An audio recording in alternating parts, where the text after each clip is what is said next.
Hind public news देश और दुनिया की सही सटीक और अहम खबरों के लिए देखते रहिए हिंद पब्लिक न्यूज। हम दिखाते हैं हमेशा सच।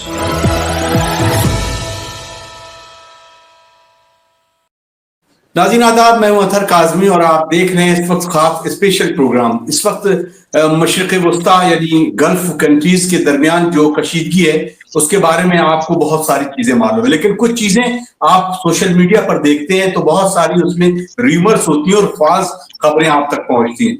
इन्हीं सबको हमने डिस्कस करने के लिए आज कुछ खास मेहमानों को इनवाइट किया है, जिसमें खास तौर से दिल्ली से हमारे साथ जुड़ेंगे सीनियर सहाफी जनाब ज़ैगम मुर्तजा और बहुत सीनियर सहाफी जो मुख्तलिफ चैनल्स के लिए काम करते हैं। लखनऊ से हमारे साथ जुड़ेंगे जनाब सरवर हुसैन साहब। तो इन दोनों सहाफी और तीनों लोग हम लोग इस बात को डिस्कस करेंगे कि जो मशरिक़ वस्ता खास तौर से शाम या सीरिया की जो रजीम चेंज हुई है इसमें इनको किस तरीके की मशक्कतें आने वाली हैं इस पूरे खित्ते के लिए और कैसे ये असरअंदाज होंगी उस तमाम कंट्रीज के लिए, चाहे वो इराक हो, लेबनान हो, खुद ईरान हो या इसके साथ साथ सऊदी अरबिया या जितने भी अरब ममालिक हैं उसके लिए किस तरह की चीजें सामने आएंगे। तो सबसे पहले चलते हैं ज़ैगम मुर्तजा साहब के पास और उनसे वो सवाल करते हैं। ज़ैगम साहब, बहुत बहुत खैर मकदम है आपका हमारे चैनल पर।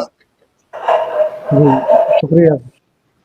पहला सवाल यह है कि जो आप ये चीज देख रहे हैं, क्या ये वाकई में ये 2-4 दिनों के अंदर की ये चीज थी कि जो 2-4 दिन के अंदर ही इन्होंने अपने आप पर इस तरह से किया और गलबा हासिल कर लिया पूरे सीरिया पर, या देखते हैं कि इसमें बहुत पहले से जो चीजें निकल कर आ रही थी वो बहुत दिन से पहले से इसमें लगी हुई? देखिए, अभी जो शाम के जो हालात हैं ये बहुत जल्दबाजी कहना होगा कि क्या इम्पैक्ट होगा क्या है, लेकिन बैकग्राउंड की जो आपने बात की तो एकदम ये कहना ठीक नहीं है कि एकदम एक दिन में या 3 दिन में या 29 नवंबर को जो इन्होंने पहला असॉल्ट किया लोगों पर, उसके बाद इन्होंने 8 या 10 दिन में पूरे मुल्क पर एकदम गलबा हासिल कर लिया। इससे बहुत पहले से बैक चैनल डिप्लोमेसी चल रही थी और अलग अलग जो वहाँ पे स्टेक होल्डर्स हैं या जो अलग अलग जो कंट्री है जिनका सीरिया के अंदर दखल है या मदाखलत है, उन सब लोगों के बीच में अलग अलग दौर की बातें चल रही थी और इस बीच में सबके अपने अपने मसाइल थे। हालांकि सामने तौर पे अगर देखें तो या जो अखबारों में या खबरों में या जो सामने खुल के कह रहे हैं लोग, तो 2 चीज़ें कह रहे हैं कि भाई एक तो ये है कि जो सीरिया है वहाँ पर ईरान और जो रूस है वो अपने अपने मसाइल में उलझे हुए थे और डिफेंड करने की पोजीशन में नहीं थे, इसलिए उन्होंने वहाँ से बैकआउट कर दिया और वहाँ पर जो है टर्किश जो बैकिंग वाले जो रेबल्स हैं, जो हयात अल तहरीर और शाम जो है इसके जो लड़ाके हैं उन्होंने कब्जा कर। लेकिन पर्दे के पीछे की जो बातें हैं वो बहुत सारी हैं, उसमें सबके अपने अपने ग्रीवांस हैं। रूस की अपनी शिकायतें हैं असद को लेके, ईरान की अपनी शिकायतें जो पहले कभी सामने नहीं आ रही थी, लेकिन जब इस तरह के इवेंट्स होते हैं तो बहुत सारी बातें निकल के आती हैं। कुछ बातों पे पर्दा पड़ जाता है, कुछ पे डिस्कशन होता है, कुछ पे नहीं होता। लेकिन मौजूदा हालात को आप एक तरीके से समझ सकते हैं। अगर इसका जो नियरेस्ट कंपैरिजन है वो ये समझिए, जिस तरीके से अभी कुछ बरस पहले हमने देखा कि अफगानिस्तान में जो चेंज ऑफ पावर हुआ, ये मतलब कब्जा नहीं है, ये असल में ट्रांजिशन ऑफ पावर है और बाकायदा कतर में बैठ के और उसमें रूस, ईरान, टर्की, कतर और जो भी स्टेक होल्डर्स हैं सबके नुमाइंदे उसमें, इवन सऊदी अरेबिया और इजराइल का भी उसमें स्टेक रहा है। ऐसा नहीं कि इजराइल से बात नहीं हुई होगी, बैक चैनल पे डिप्लोमेसी में वो भी लोग इन्वॉल्व रहे हैं। तो डील ये थी, मसला ये है कि असद को लेके ईरान के और रूस के 2 बड़े कंसर्न थे। एक तो ईरान की शिकायत तो यह है कि पिछले दिनों जो उनका लेबनान में या इजराइल में जो उनका एक जो so called active of resistance वाला जो सवाल आता है, तो उसमें इशू ये है कि ईरानियंस अभी तक जो है असद को एक्टिव ऑफ रेजिस्टेंस का मेंबर मान के बात करते थे, लेकिन रूसी जो हमारे जो अपने जो वहाँ पे जो सोर्सेज हैं उनका कहना है कि असद उस जगह पे अपने आप को प्लेस नहीं कर रहे थे। पिछले 1-1.5 साल से वो अलग अलग ग्रुप से, वो अमेरिका से, इजराइल से डील करने की कोशिश कर रहे थे। अब बीच में ये भी बात आई कि उन्होंने इजराइल के साथ ये डील किया कि हम ईरान से अपने सारे जो रिश्ते हैं उन्हें मुनक़ता कर लेंगे और उसके बदले में आप हमें रिकॉग्नाइज कर दीजिए या हमारी जो है उसे आप रहने दीजिए। अमेरिका के साथ भी उन्होंने इस तरह का कोई बच्चन अभी, बल्कि आखिरी दौर में डेस्परेशन में आके उन्होंने बाकायदा कॉल वॉल भी लोग कर रहे थे, अमेरिकन जो फोर्सेज है वो कह रहे थे हमारे यहाँ कॉल आया कि हम आपकी सारी शर्तें मान रहे हैं, आप हमें जो है प्रोटेक्शन दे दीजिए।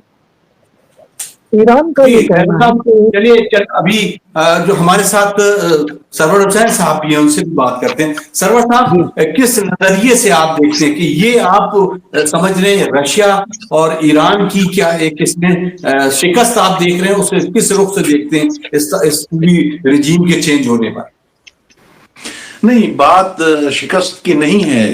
दरअसल जिस तरह से जिन हालात में शाम में ये रिजीम चेंज हुआ है, ये वक्त जो है, ये टाइमिंग जो है, इसको ये बहुत अहम है, क्योंकि जिन हालात में अभी फिलिस्तीन पर 1 साल से ज्यादा इजराइल के हमले जारी थे, और फिर उसके बाद वो लेबनान की तरफ उसका रुख हुआ, और फिर लेबनान से जो है वो जंगबंदी का मुआहिदा हुआ, उसके बावजूद भी हमले जारी रहे। लेकिन जिस तरह से देखा जाए, अभी शाम के वक्त अभी खबर आई कि वहां दो बड़े धमाके हुए हैं, और जिस तरह से ये तब्दीलियां आ रही हैं, ये वक्त बड़ा अहम है। और इस ऐसे वक्त में बशारुल असद जिस तरह से वहां से छोड़कर चले गए हैं, ना कोई खून हुआ, ना कोई खराबा हुआ, और वो जिस तरह से उन्होंने अपनी हुकूमत को तर्क करके जो है वो रवाना हो गए। अभी खबर भी ये भी आ रही थी कि कहीं उनका जो है वो फ्लाइट जो है उनकी, जिस वो हवाई जहाज से जा रहे थे, उससे राब्ता ही खत्म हो गया है। बहरहाल कई मीडिया तो कुछ दूसरी खबरें भी बता रहे थे, लेकिन उसकी तस्दीक तो नहीं हो पाई है।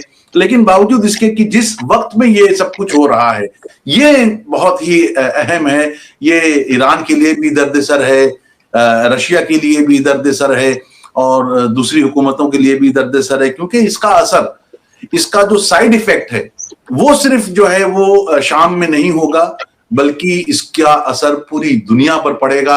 आने वाला वक्त जरूर इस बात की गवाही देगा कि जैसे जैसे वक्त गुजरता जाएगा, ये जो प्लानिंग है, ये पूरा पिक्चर जो है, पूरी प्री प्लान है कि कब, कहां, कैसे और क्या करना है। और उसी सिलसिले की ये एक कड़ी है शाम में जो रिजिम चेंज हुआ। जैगम साहब, हम लोग अक्सर करके बहुत जज्बात में बातें करते हैं, और अक्सर करके सोशल मीडिया पे जो रिपोर्ट्स आती हैं वो अलग तरीके से बहुत ज्यादा उसको बढ़ा चढ़ा के पेश किया जाता है, लेकिन कभी कभी उसमें सच्चाई भी बहुत कम होती है। लेकिन आपके नजरिए से क्या आप ये समझ रहे हैं कि इसमें सारा वो खेल है कि जहां इसराइल भी है, अमेरिका भी है, खुद टर्की का तो पूरी तरह से खुला हुआ एक वो था कि वो समझ में आ गया कि टर्की का इन्वॉल्वमेंट तो बहुत ज्यादा है। तो ये आप किस नजरिए से देख रहे हैं? उधर अगर हम कुर्दिश के इलाकों को देखें तो वहां पर भी कुछ सुनगुम नजर आ रही है। इराक के लिए, खासतौर से इराक की अगर हम बात करें, ये रिजीम चेंज होना इराक के लिए, और खासतौर से अगर हम इसको देखें उन मकामात को जिसके लिए हज शाबी हो या हिजबुल्लाह ने जो काम किया, उसको आप किस नजरिए से देख रहे हैं?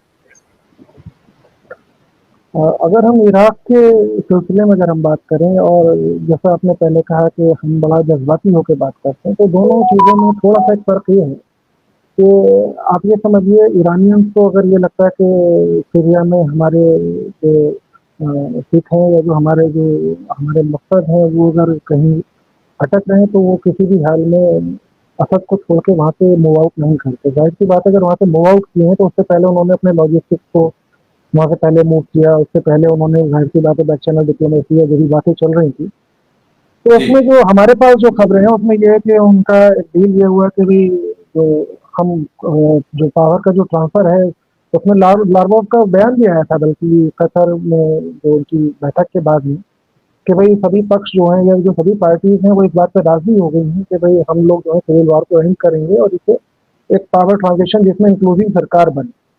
तो उसमें जो शर्तें तय हुई हैं उसमें अभी तक जो हमारे पास जो खबर है उसमें ये है कि भाई जो ये STF वाले जो लोग हैं, ये अब इस पावर ट्रांजिशन में जो पिछली सरकार है उसके साथ में एक कोऑर्डिनेशन करेंगे, और सरकार में आने के बाद जो माइनॉरिटीज़ हैं उनके ऊपर कोई कशीदगी या कोई उन पे जुल्म नहीं होगा, या इस तरह का जो शिया जो रिजिडेंस की जगह है, जो सैयद ज़ैनब श्राइन है या सैयद रुकैया श्राइन है, तो वहाँ पर एक्सेस का सवाल ईरानियों ने उठाया था, और वहाँ उनके अपने जो लोग हैं उनकी सिक्योरिटी का, तो उस पर शायद टर्की ने उस पर जो अस्ताना जो एग्रीमेंट के जो सिग्नेटरीज के तौर पे उसमें उसने गारंटी दिया कि नहीं, जो अवाम है उनकी सिक्योरिटी को हम नहीं जो है कहीं किसी तरीके से खतरे में जाने देंगे। अब हालांकि ऐसे मौके पे कई बार शर्तें कैसे मान ली जाती हैं, कैसे होता है, क्योंकि इसी लड़ाई में हमने जी देखा कि आप लेबनान में ईरानियों से या जो नया निज़ाम वहाँ पर आया था, वो इस उम्मीद में रहे कि सीज़ फायर की बातें चल रही हैं और इजरायली ने एंगेज किए रहे, और पीछे उन्होंने हसन नसरुल्लाह समेत टॉप लीडरशिप को खत्म कर दिया टारगेट करके, और ये खुशफहमी में बैठे रह गए कि हमारा जो है डील हो जाएगा और खत्म हो जाएगा। तो अब लड़ाई के टाइम पे जो वादे होते हैं, अब कौन माने कौन ना माने वाली बात है, वो इतना जबान के पक्के अगर रह जाए तो जो डील है उसके तहत कुछ भी नहीं होना चाहिए। बाकी इराक का जो फ्यूचर है वो हमें इसलिए थोड़ा सा ग्रिम लगता है, क्योंकि जो ये वॉर है और जो जिस एजेंडा पे इसराइल की लड़ाई शुरू हुई है, जैसे गजा को उन्होंने फ्लैटन करना शुरू किया है, और वहाँ पर बात जी चल रही कि सी फ्रंट पे जो है बाकायदा कमर्शियल ये होगा और ये पॉपुलेशन जो लेनाती रिवर की तरफ शिफ्ट की जाएगी या गोलान की तरफ फिलिस्तीनियों को ले जाया जाएगा और इसराइल से बाहर किया जाएगा फिलिस्तीनी पॉपुलेशन। उसी तरीके से इसका इम्पैक्ट अभी सरवर साहब, ऑस्ट्रेलिया। आपसे जैकब साहब, सरवर साहब कुछ पूछना चाह रहे थे। जी नहीं जैकम साहब, मैं ये जानना चाह रहा था कि जिस तरह से शाम की सूरत हाल थी इक्तिसादी तौर पर और माशी तौर पर, वहां पर जो है वो जूझ रहे थे वो लोग, उनकी जो इकोनॉमी है वो बुरी तरह से क्रश हो चुकी थी। ऐसे हालात में ये रिजिम चेंज हुआ और ये भी खबरें आ रही हैं कि बड़े पैमाने पर वहां पर जो लोग जो हैं वो हमलो नकल कर रहे हैं, मकान छोड़कर यहाँ से वहां जा रहे हैं। इसको कैसे आप देखते हैं? इसका कितना असर पड़ेगा आने वाले वक्त पर नई हुकूमत के लिए? नहीं, ये तो तय है कि सीरिया में फाइनेंशियल क्राइसिस था। ये भी खबरें थी कि जो आर्म पर्सनल है उनकी सैलरी का सवाल था। हालांकि अभी असद ने कुछ ही दिन पहले 50% के इंक्रीमेंट का ऐलान किया, लेकिन मसला वही है कि ईरान खुद फाइनेंशियल क्राइसिस में है, सैंक्शंस में है, और कब तक वो वहाँ पे वॉर का खर्च उठा पाएगा। असद के साथ क्या हो रहा है कि पिछले 12-15 साल में तमाम ट्रेनिंग, तमाम इक्विपमेंट प्रोवाइड करने के बावजूद या लॉजिस्टिक सपोर्ट दे रहे हैं या फाइनेंशियल सपोर्ट दे रहे हैं, लेकिन उसके बाद भी एक कंट्री को सेल्फ सस्टेन नहीं बना पाए। लोगों में उनकी एक्सेप्टेबिलिटी का सवाल रहा, आर्मी उनकी इस काबिल नहीं हुई कि हल्के से हमले को रेजिस्ट कर पाए। एलेप्पो में पहले से रेजिस्ट कर जाना चाहिए था और नहीं किया, और वो रिट्रीट कर गया। तो ऐसे हालात में कोई भी मुल्क दूसरे मुल्क को उस हद तक ही डिफेंड कर पाएगा या वहाँ तब तक ही बना रहेगा जब तक उसके अपने रिसोर्सेज गवारा करते हैं। सीरिया में ईरान का फाइनेंशियल और जो ह्यूमैनिटेरियन लॉस हुआ है, मतलब पिछले आप 10 साल की लड़ाई देखें तो टॉप कमांडर्स के अगर तादाद आप गिनेंगे, आप कभी जाइए तेहरान में तो कब्रिस्तान में हर दूसरी खबर पे जो इराक वॉर के बाद में सीरिया वॉर के विक्टिम्स की खबरें दिखाई देती हैं। तो जी वो बनाए रखना उनके लिए भी मुश्किल था और सीरिया के लिए भी मुश्किल था। असद के साथ भी मसला यही था, इकोनॉमिकल क्राइसिस में थे। टर्की ने कुछ ना कुछ एश्योरेंस दिया हुआ। टर्की पहले भी वहाँ तेल का ये रहा कि कुर्दों के साथ उनका तेल का धंधा रहा है। एलेप्पो में टर्की पहले इंडस्ट्री जो थी उससे मेजोरिटी टर्किश लोगों की थी, तो टर्की के वहाँ पे इंटरेस्ट है, तो उन्होंने कुछ ना कुछ डील किया होगा फाइनेंशियल उसमें, और तो उसका उन्हें देखते हैं आगे क्या फ्यूचर में क्या इम्पैक्ट पड़ता है। लेकिन हाँ, इराक पे जैसे बात कर रहे थे अथर भाई के, इराक पे क्या इम्पैक्ट पड़ेगा, तो इराक पे हम इसलिए थोड़ा सा अभी जल्दबाजी है हालांकि, लेकिन यह है कि इराक में जो सीरिया के इवेंट्स हैं वो इनएविटेबल है। उसका रीज़न ये है कि अमेरिका का वहाँ पे दखल है, और जो ये लड़ाई लेबनान से शुरू हुई है, और हमें नहीं लगता कि इजराइल अभी इस लड़ाई को वहाँ पे ख़त्म करेगा। वो अब ये लड़ाई तेहरान और बगदाद के बॉर्डर्स पे जब तक नहीं आएगी और यहाँ ख़त्म करने के या वाइंड अप करने की इजराइल उसमें अटेम्प्ट नहीं करेगा, तो मुझे नहीं लगता है उससे पहले लड़ाई खत्म होने वाली है। मतलब आप मूव आउट कर सकते हैं, रिट्रीट कर सकते हैं, लेकिन आपको होशियार रहना पड़ेगा और अपने जो रिसोर्सेज हैं उन्हें नए सिरे से असेंबल करना पड़ेगा और अगली लड़ाई के लिए तैयार रहना पड़ेगा। ईरानी इसलिए सोच रहे हैं कि हम निकल गए हैं और ये लड़ाई खत्म हो गई है, तो ये लड़ाई यहाँ खत्म होने वाली नहीं है। और इराकी के लिए आने वाले वक्त थोड़ा सा, क्योंकि वहाँ पॉपुलेशन में एक बड़ी तादाद उन लोगों की है जो IS के साथ में या अल-नुसरा फ्रंट के साथ में लड़ चुके हैं, और फॉर्मर रिजीम जो था सद्दाम हुसैन का, उनके जो फॉर्मर मिलिट्री पर्सनल हैं उनका बाकायदा एक बड़ी तादाद वहाँ पे है जो किसी भी वक्त मौके की तलाश में आते हैं और इंसर्जेंसी को सपोर्ट कर देते हैं। अमेरिका के खिलाफ लड़े, इराक के खिलाफ उन्होंने इंसर्जेंसी किया है। तो इराक थोड़ा सा अभी हालांकि बहुत जल्दबाजी है, लेकिन ये है कि खतरे अभी टले नहीं है, और ये अभी लड़ाई लोग समझ रहे हैं कि अभी गजा की लड़ाई या लेबनान का वॉर या ईरानी वॉर भी इसराइल खत्म हो गया है। तो ये अभी हमें नहीं लगता कि इससे खत्म होने का कहीं कोई इम्कान है।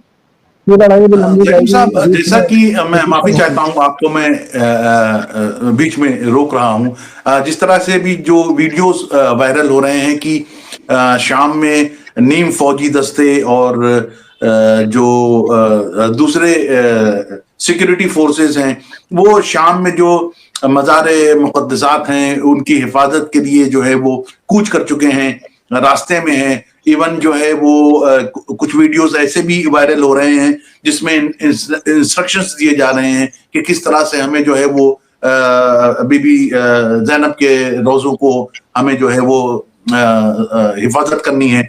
आप क्या मतलब देख रहे हैं कि क्या इस तरह का कोई वाकया या इस तरह का कोई हालात इराक में भी पैदा होने के कोई चांसेस हैं?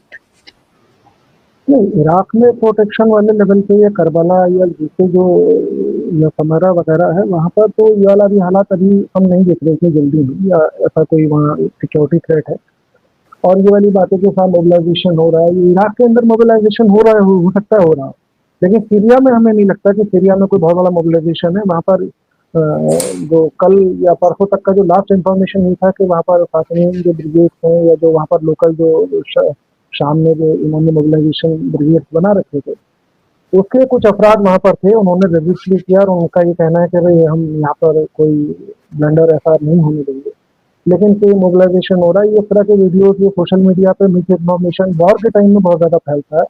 पुराने वीडियोस हैं या यह पता चल रहा है कि कहीं दूसरी जगह का वीडियो है, या कुछ लोग जज्बाती हैं तो वो थोड़ा सा एक जो फिरका या कौम वाला जो मसला है। दूसरी तरफ से भी हम देख रहे हैं पिछले 2 दिन से 3 दिन से जो जिस तरीके की लैंग्वेज यूज हो रही है सोशल मीडिया पे, वो बड़ी ऑफेंडिंग है और बड़ी मतलब कई बार ऐसा भी लगता है इसे पढ़ने के बाद कि ईरानियंस या जो भी सो कॉल्ड जो रेजिस्टेंस के जो लोग हैं वो लड़ रहे थे, वो किन लोगों के लिए लड़ रहे थे, या अगर इन लोगों के लिए लड़ रहे थे तो फिर तो मतलब उन्होंने पिछले 10-15 साल में रिलेशन के नाम पे कुछ भी गेन नहीं किया है। और इखवानियों के लिए जो अरब कहते हैं कि एक बड़ा भद्दा सा मुहावरा है इखवानियों के लिए, अरबों में को लेके बड़े कंसर्न रहते हैं लोगों के। जैनब साहब, इसमें मैं आप इंटरप्ट करूंगा। जो आपने इससे पहले एक बार पोस्ट अभी डाली थी, ये यकीनन उस सवाल की तरफ इशारा कर रही है कि यकीनन जब ये रिजीम प्रॉक्सीज को इकट्ठा करके, चाहे वो लेबनान के हों या खुद गजा के हों, फिलिस्तीनी हों, इन लोगों को तैयार करके ईरान ने जब शुरू किया हमला, तो यहाँ पर वाकई में अगर देखा जाए तो यहाँ पर शिकस्त के जो पहलू हैं जो आजकल सोशल मीडिया पे चल रहे हैं, उस आपकी उस पोस्ट को अगर हम देखें तो बिल्कुल सेम नजर आ रही है। तो वो पोस्ट के हवाले से भी कुछ कहना चाहेंगे? वो पोस्ट तो ऐसा होता है कई बार जो है, जरूरी थोड़ी के सामने वाला जज्बात में बात कर रहा है और आपके जज्बात हर्ट नहीं हो रहे हैं या आप ऑफेंस फील नहीं करते हैं। कई बार जब आप ऑफेंस फील करते हैं तो आप मतलब सख्त लफ्ज जो है इस्तेमाल कर लेते हैं, तो वो लैंग्वेज अलग है। लेकिन रियलिटी ये है कि जैसे अब मैं आपको करेक्ट करूं, जैसा आपने कहा कि जब ये वॉर शुरू किया, वॉर शुरू ये ईरानियंस ने या मोबिलाइजेशन फोर्सेज ने नहीं किया था। और मैं अभी भी अपनी बात पे कायम हूँ कि ये लड़ाई ईरान की या हिजबुल्लाह की या ये लड़ाई अंसारुल्लाह की लड़ाई नहीं थी। ये याहिया सिनवार का एडवेंचर था, और हम कहते हैं कि मिस एडवेंचर था। उनका रीजन ये है कि वो उस टाइम में उन्हें लग रहा था कि सऊदी अरेबिया और इसराइल के बीच में डील हो जाएगी तो हम इररेलेवेंट हो जाएंगे। मैं आपको मतलब बहुत सारी बातें कहने की नहीं होती, लेकिन फिर भी हम बताएं तो ये जो अभी जो शहीद हुए इनके फॉरेन मिनिस्टर रिसेंटली एक प्लेन क्रैश में, अमीर अब्दुल्ला यार, उनके इंतकाल से कुछ रोज कबल मेरी उनसे आखिरी बार जब बात हुई तो he was in a position like मतलब और कि ये हमें भी नहीं पता कि ये हुआ कैसे, क्यों हुआ, किससे पूछ के हुआ। और जब बिना तैयारी के लड़ाई होती है और बिना जब असेसमेंट, क्योंकि जब आप जंग में जाते हैं तो जंग में आप एक एक चीज असेस करके जाते हैं। आपको पता है कि मैं ये करूंगा तो इससे इम्प्लीकेशन ये होगा, मैं यहाँ मारूंगा तो मेरा यहाँ मारा जा सकता है, मैं यहाँ मोबिलाइज करूंगा तो। लेकिन जब बिना तैयारी के लड़ाई होती तो आपको फिर इमरजेंसी प्रोविजंस करने पड़ते हैं। वो हुआ। याहिया सिनवार ने 7 अक्टूबर को जो किया, it was like a miss adventure. और मैं उसका अभी भी मतलब, क्योंकि ईरानियंस में या इराकी जो भी मेरे सोर्सेज हैं उनमें जब भी मेरी बात हुई है उन्होंने हमेशा जी। ये कहा कि यार ये लड़ाई पता नहीं कैसे शुरू हुई क्यों, और वो रीजन तो कंफर्म हो गया कि वो उस जो उनका नॉर्मलाइजेशन डील था इजराइल का और सऊदी अरेबिया का, लेकिन वो ठीक ऐसे ही था जैसे सेकेंड वर्ल्ड वॉर में पर्ल हार्बर वाला जो एक मिसएडवेंचर था जापानीज पर, उन्होंने अमेरिकन को खींच लाया उस लड़ाई के अंदर और लड़ाई एक्सिस हार गया उनका। ये लड़ाई जी। अल्टीमेटली इस मिसएडवेंचर में हिजबुल्लाह को थोड़ा सा कंस्ट्रेंट बरतना चाहिए था, एकदम नहीं जाना चाहिए था, और जब चले गए तो ईरानियों को उन्हें रोकना नहीं चाहिए था। ये टैक्टिकल एरर था, और टैक्टिकल एरर हम इसलिए कहते हैं इसे क्योंकि उसी टाइम में आपका एक अलाई रूस जो है यूक्रेन के साथ लड़ाई में, जहाँ पर अमेरिका और इसराइल के कॉन्ट्रैक्टर्स और उनका जो सारा लॉजिस्टिक है वहां लगा हुआ है। आपको लड़ने का शौक आ रहा है तब यूक्रेन जाके लड़ लेते, उन्हीं लोगों से लड़ाई होती, लेकिन लड़ाई आपके बॉर्डर से दूर चली गई थी। ये जो आज सीरिया में हो रहा है, ये जो लेबनान में हुआ, और जो कैजुअलिटीज हुई, ये आपके सिर पे नहीं आती, और मतलब आप बिल्कुल वहाँ सर। लॉजिस्टिक सपोर्ट देते हो और वहां जाके यूक्रेन में लड़ते आप। ये जिसका भी एडवेंचर या मिस एडवेंचर था, जो भी इनके सलाहकार थे, ये टैक्टिकल एरर था। और ये वॉर की हिस्ट्री में मतलब आप याद रखिएगा कि 7 अक्टूबर को लोग कंपेयर करा करेंगे पर्ल हार्बर वाले इंसिडेंट के साथ कि कैसे 40 जी। साल में पूरा एक्सिस ऑफ रेजिस्टेंस बना और उसे 14 महीने में कैसे उसे गंवा दिया गया।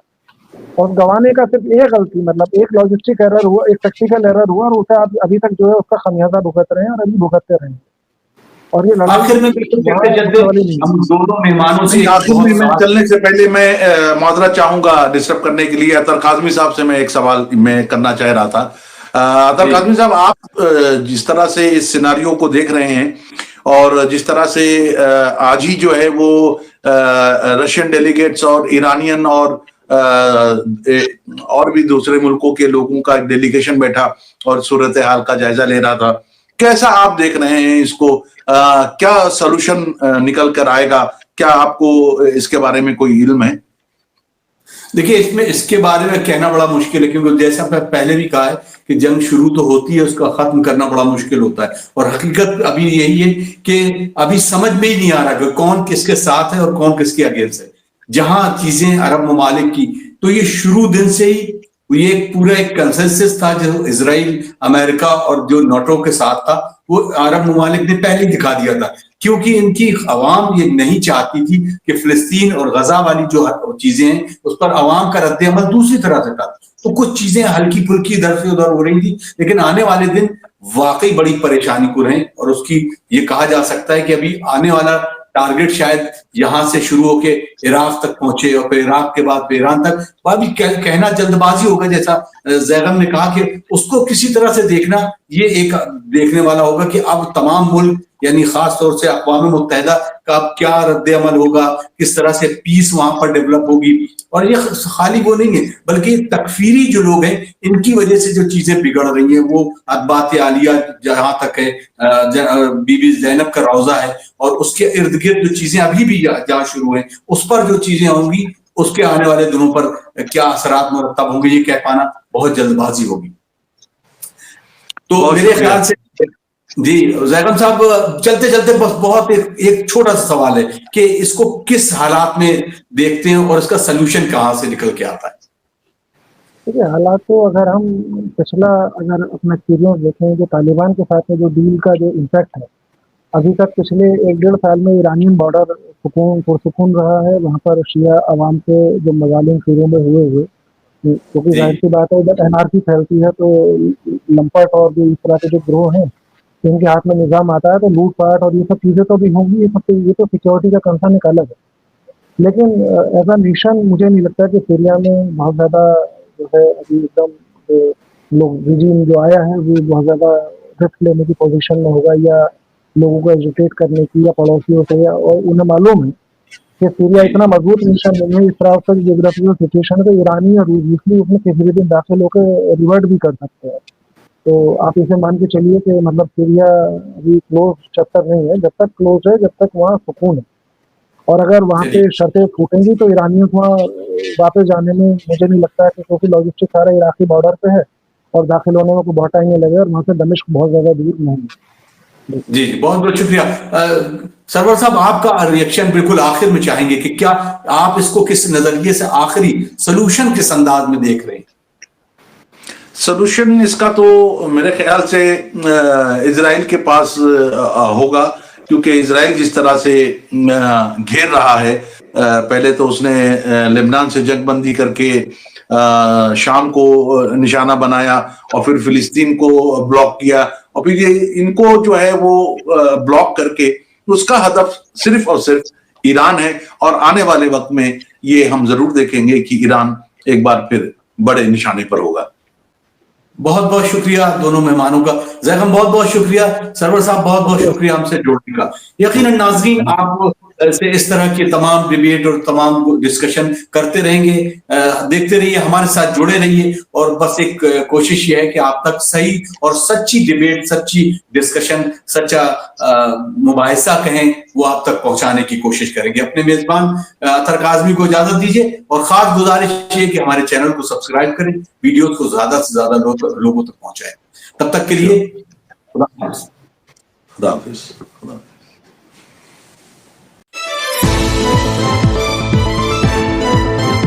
हिंद पब्लिक न्यूज, देश और दुनिया की सही, सटीक और अहम खबरों के लिए देखते रहिए हिंद पब्लिक न्यूज।